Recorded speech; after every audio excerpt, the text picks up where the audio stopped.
Hey, greetings from the Karate Dojo. Today I want to give a little shout out to our parents and talk to you guys about the transition period of getting your child move from one activity or event to the next. Because a lot of times there's friction and fights and fussing that goes on when we're trying to get our kids out the door to go do something. Okay? From our standpoint, we hear about it and see about it all the time with kids that don't want to come to the dojo, they don't want to train. Well, it's not so much that they don't want to come or don't want to train, they just simply don't want to leave what they're doing to get their shoes on, their coats on, and go somewhere.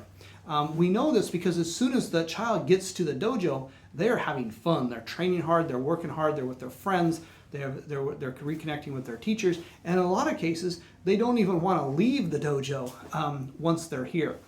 So I want to give you guys some ideas about how to help your child transition out. And this doesn't even have to be about karate. This can be about anything that you need your child to get ready to go do. Maybe you're going to go to the grocery store, maybe you're going to go swimming, maybe you're going to go to the park for a walk, something like that. Most of the time the child's engaged in something that's entertaining to them. Maybe they're on their iPad, maybe they're playing with Legos, maybe they're drawing or building a fort. And that's what they don't want to leave. It's not necessarily they don't want to go to the park with you. They don't want to stop what they're doing to get their shoes on, their coats on. No kid likes getting on their shoes because it's hard work for a child.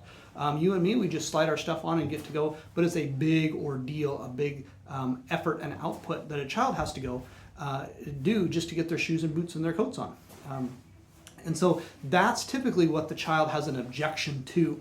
And so a strategy is to manage the period before we go out the door. So we're just not going, stop what you're doing, get your stuff on, let's go, which is a very common conversation, especially in my house. But if we can tell them ahead of time, hey, and you have 5 more minutes of play, and then we're going to have a snack before we get going. And this is kind of an incremental transition time for them. So then they get that warning, the 5 minutes is up, they turn off their screens, they put their Legos away, whatever they're working on, they come into the kitchen, they have a little snack, we chat about what we're going to do, chat about their day, kind of reconnect with them, help them put their stuff on, and then get them out to the car, and then get going wherever we're at.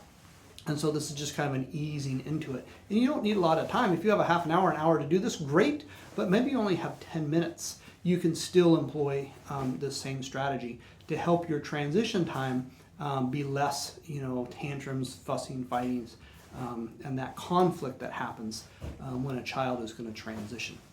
So something to try. It would be super great if you, as you're trying this, if you let me know how it goes so that we can celebrate your victories together. So we'll see you at the dojo. Have a great day.